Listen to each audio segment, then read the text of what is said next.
참 이 세습에 대한 얘기가 요즘 교회에서 많이 돌아다니는데 특히 한국 교회에서 이 세습에 대한 말을 많이 하는데 목사님 생각에는 왜 이렇게 우리 한국 교회가 세습에 대해서 관심이 많다고 생각합니까? 글쎄, 그건 뭐 전 중국 사람이고 중국에서 나서 자랐으니까 왜 그런지는 딱히 모르겠습니다.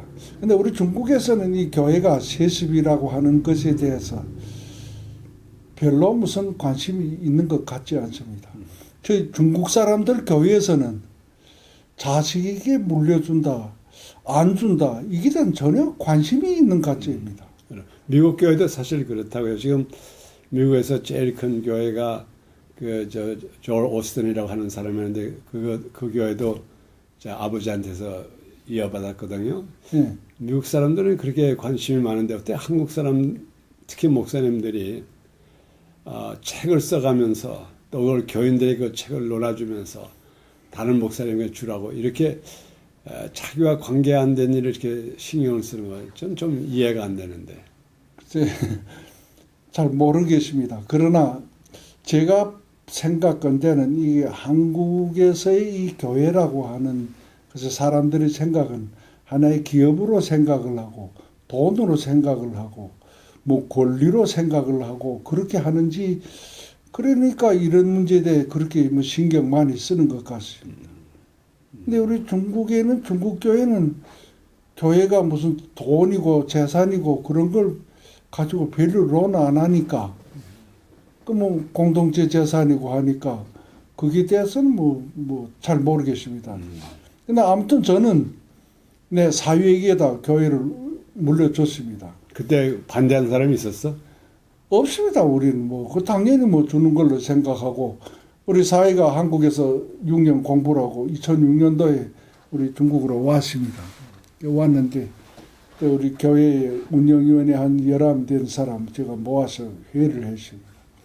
그래서 우리 사위가 공부를 하고 이렇게 왔는데 우리 여러분들 다 아는 바와 같이 오늘부터 우리 교회에 출석을 했습니다. 출근합니다. 이 사위는 우리 교회의 목회자입니다.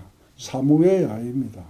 사무를 보는 사람이 아니기 때문에 나 외에 누구든지 이 사람에게 일을 시킬 수가 없습니다. 딱 내 혼자 일을 시킵니다.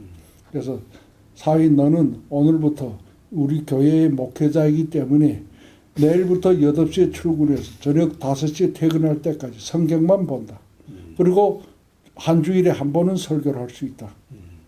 그 외에 모든 일은 네가 네 일이 아니기 때문에 너는 하지도 말고 다른 사람 너를 시키지도 않는다. 그리고 목사님이 그 통계를 한번 냈다 그러셨잖아요. 자기 자식에게 넘겨준 교회하고 그걸 반대해가지고 다른 사람을 청명했을 때 그 결과가 다른 사람 청명한 교회가 문제가 많았다는 것. 그리고 한국에 제가 98년도 그 전에도 한 번 갔다고 98년도부터 본격적으로 이렇게 한 해에 몇 번씩 다녔는데 우리 감리교에 제 친구 목사님이 있습니다. 지금 며칠 전에 돌아가서 참 가슴 아프지만 그 서울 남연회라고 하는데 저를 초청을 해서 제가 3번 연회에 참석한 적이 있습니다. 첫 번 갔을 때는 광림교회에서 했습니다. 그때 김선도 목사님이 자식에게다 교회를 가서 넘겨줬을 때입니다. 근데 그때도 말이 있어서 다른 교회 목사님 문 앞에 가서 데모라고 어쨌다고 그럽니다. 그러나 그 교회에서 넘겨줬습니다. 그리고 그 금랑교회도 김홍도 목사님도 자식에게 넘겨주고 이번에 김삼환 목사님도 자식에게 그렇게 넘겨주고 그리고 또 핍박에 의해서 옆발에서 말에 의해서 못 넘겨준 목사님도 내 한 분 알고 있습니다. 저 관악구에 있는 목사님인데 전번도 만나서 참 가슴 아픈 이야기도 그렇게 합니다. 근데 우리 미국에 와서 제가 한 10년 살고 있습니다. 목사님 잘 아시겠지만 미국 교회는 세습이라는 게 없지요. 전번도 목사님 하는 말씀이 시간적으로 그렇게 되지 않으니까 자식을 여기 와서 무슨 자리 커가지고 그렇게 또 미국 사회는 우리 한국하고 틀린 이런 문화니까 또 정치니까 근데 이런 관계를 대형교회를 비교해 보면 자식에게 물려준 교회는 지금까지 별 문제가 있는 걸나 광림교회도 그렇고 이 뭐 이런 교회들은 난 그러나 다른 사람이 뭐 이렇게 문제가 세습이라 해서 들어온 교회는 문제가 있습니다. 특히 우리 동네에 사는 이 한국도 그렇죠. 영락교회, 충영교회, 그 다음에 뭐 이런 교회들이 문제가 작습니까? 근데 똑같은 그 한 시기에 나온 이런 광림교회, 뭐 이 금랑교회 지금 문제가 있습니까? 요새 지금 김삼만 목사님 아들에게 명성교회를 그렇게 맡아서 맡겠다고 하는데 난 그 교회도 앞으로도 별 문제가 있을 것 같습니다. 그러나 가령 그 교회에 다른 사람이 들어갔다면 뭐 시작은 어떻든지 간에 내용은 어떻든지 간에 보통 문제가 있을 거 아닐 겁니다. 그러니까 어떤 면에 보면 그 세습이 교회 유지와 또 교회 장래를 위해서 좋은 방법이 될 수도 있겠네. 만약 세습이라고 하는 단어를 사용한다 그러면. 그러니까 이 세습이라고 하는 말을 쓰는 자체가 나는 좀 안타까운 말입니다. 담임 목사님이 교회를 개척해서 이렇게 하다가 자식에게 넘겨주면 왜 딱 세습이란 말을 씁니까? 그 외에도 좋은 말이 가득한데 참 뭐 십자가를 넘겨준다든지 이게 교회의 어려운 일을 자식에게 맡긴다든지 뭐 이 일을 계승을 해서 한다든지 좋은 말이 가득한데 왜 딱 이게 사회에서 듣기 안 좋은 잘못되고 있는 이해라고 있는 세습이라는 말을 거기다 붙이는지 난 그 자체도 난 좀 생각해 볼 문제라고 생각을 합니다. 그래서 반대하는 목사님들이 대부분 좀 질투가 있어서 그렇게 볼 수도 있고 저는 그렇다고 생각을 합니다. 제가 나올 때에 지금 2009년도에 교회를 두고 지금 사인대에 맡기고 이렇게 3년 동안 사회를 2006년도에 와서 9년도까지 훈련시키고 맡기고 제가 떠났습니다. 온 다음에 들으려니까 그 주변에 뭐 전도사들이 목사들이 지금 은근히 어떻게 자기도 좀 차려 있을까 뭐 그런 생각이 있다고 생각을 합니다. 그건 아닙니다. 될 수 없는 일입니다. 근데 오늘날의 현 시점에서 대형 교회라고 하는 큰 교회를 볼 때는 이게 돈으로 보이고 무슨 하나의 재산으로 보일 수도 있을 겁니다. 나 김삼환 목사님이나 우리 잘 아는 우리 순복음교회 조영규 목사님 우리 생각을 해봅시다. 목사님 전번에 말씀드렸지만 조영규 목사님이 그 교회당 예배당 지는데 뭐 이러저러한 문제로 뭐 어려움을 당해서 7층에서 랑간에 한 장 빨아내놓고 뛰어내리자고 사모님하고도 뭐 제밥벌이도 못하면 뭐 자식하고 큰 소리 친다고 그럴 때에 글쎄 물론 장로님들 집사님들 수고를 했겠지만 그날 밤에 잠 뭐 설친 사람이 있습니까? 그 교회에? 그날 밤에 우리 목사님이 이렇게 고생하겠는데 근심한 사람이 있습니까? 다 잠을 잘 자고 그날 밤도 다 무사히 지냈습니다. 다른 목사님만큼 목숨 걸고 목회한 사람은 없겠죠. 그렇죠. 무슨 뭐 내가 잘 아는 우리 영길교회 유두복 목사님이 있습니다. 예배당 지면서 고생 많이 했습니다. 그 사모님이 영길교회 로 목사님이 김성환 목사님 사모님 생전 때 이런 말을 하더랍니다. 야, 사모님과 내 말하지. 우리 목사님 고생한 거 누구게 알겠는가. 뒤에서 뭐 이렇고 저렇고 말을만 해도 그 목사님 밤잠 설치고 뭐 사람들이 몰래 와서 이렇게 무슨 할 때 어느 한 놈이 나서서 무슨 내 책임진다고 나선 놈이 있었습니까? 다른 말로 표현은 내 97년도에 감옥 갈 때 내 대신 가겠다는 놈이 난 못 찾았습니다. 한 놈도 없습니다. 감옥에 들어가서 나는 장밤을 새워도 어느 놈이 그날 밤 설친 놈이 있습니까? 다 코그름에 잤지. 앉았다면 우리 저하고 우리 딸밖에 없지. 그래 그런 딸이 그런 걸 지켜보는 싸위가 이 교회를 맡는 게 당연한 일이죠. 우리 조영기 목사님이나 김삼환 목사님 교회를 시작해서 처음부터 대형교회입니까? 수십 년 동안 얼마나 고생을 했겠습니까?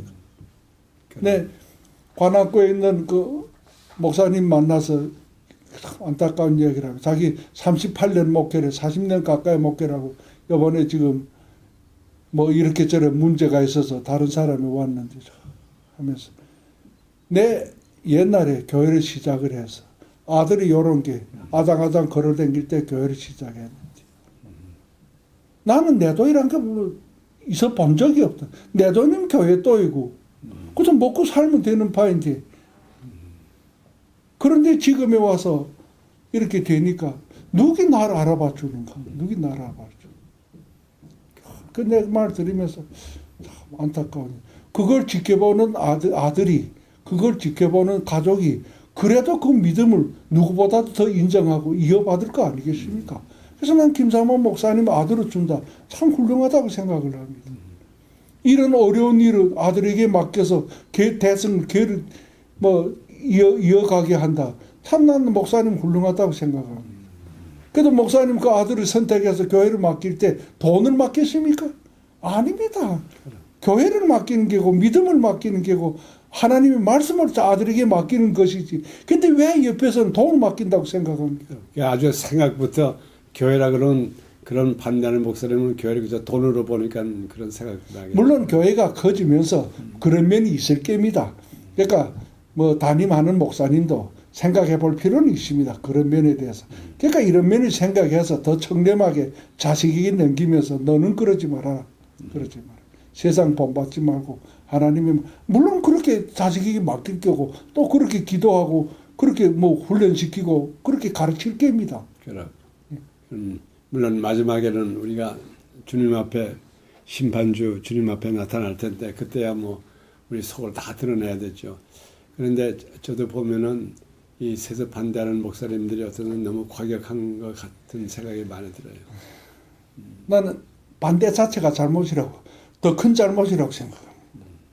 물론 자식에게 주는데도 문제 민에 없다는 건 아닙니다. 그러나 자식에게 준다고 하는 것과 안 된다고 반대를 하는 것을 비교할 때 나 반대라고 하는 게 더 나쁘다고 생각합니다. 왜? 목사님이 김삼원 목사님이나 그 우리 김선도 목사님 그 동생 되는 분 그 김홍도 목사님 자식에게 줄 때 돈 남겨줬습니까? 돈 때문에 준다고 지금 처음에 생각을 합니까? 물론 돈 때문에 생각이 있습니다. 왜 사람이기 때문에. 그러나 그래도 먼저는 교회를 생각하고 믿음을 생각하고 하나님의 말씀을 생각하고 그래도 나는 그게 우선이라고 먼저라고 나는 확신합니다. 왜? 내가 당해봤기 때문에. 그리고 또 자기가 지금까지 키운 양인데 그렇죠. 그 양을 다른 사람한테 맡길 수가 쉽지 않죠. 그래도 편한 사람, 이 사람은 하리라. 세습을 반대를 해서 다른 데 맡긴다고 뭐 좋다고 맡은 교회가 어떻게 되는 걸 다 여러분들 잘 아시죠? 다른 데 맡긴 교회, 한국의 대표적인 교회 영락교회, 총련교회, 그러고 지금 미안한 말씀이 있으면 소망교회. 그게 지금 김선도 목사님 아들에게 준 교회처럼 편안했습니까? 이 교회들이 후임 목사를 몇 번 바꿨습니까? 오섭소리 먹어서 바꾸기만 했습니까? 후대 목사가 자기 자식 아닌 다른 사람이 와서 잘 된다고 하는 보장은 없잖아요. 또 우리가 사실 한국의 그 사랑의 교회 경우도 보면은 참 그 다른 데 좀 물론 훌륭한 목사를 데려왔지만은 또 장로들과 사이에 또 문제가 있어가지고 오히려 고충을 받는 경우가 더 많죠. 그래도 그게 자식을 준 데를 비하게 되면 그래도 자식이 준 게 많이 낫지요. 그래도 안전하고 별 무슨 말썽이 있어도 옆에 말썽 때문이지 그것 때문에 별로 무슨 난 광림교회라면 금남교회라면 그렇게 말했다는 소리 못 들었습니다. 그 교회 내 가서 무슨 그 교회도 다 봤지만은 그래도 무슨 뭐 난 교회는 좀 뭐 잘 하고 있다고 난 그렇게 왜 아버지가 자식을 잘 키웠기 때문에. 만약 역설적으로 얘기하면은 그 목사님이 자기 자식을 목회자로 양육하는 것 좋은 일이죠. 좋은 일이죠. 그리고 당연히 잘한 일이죠. 그리고 또 그 자식을 자기 후임자로 훈련시키는 것도 좋은 일이고. 대단히 잘한 일이죠. 그게 굉장히 또 성서적인 일이고. 예. 근데 지금 제가 자꾸 말씀드리지만 반대를 하는데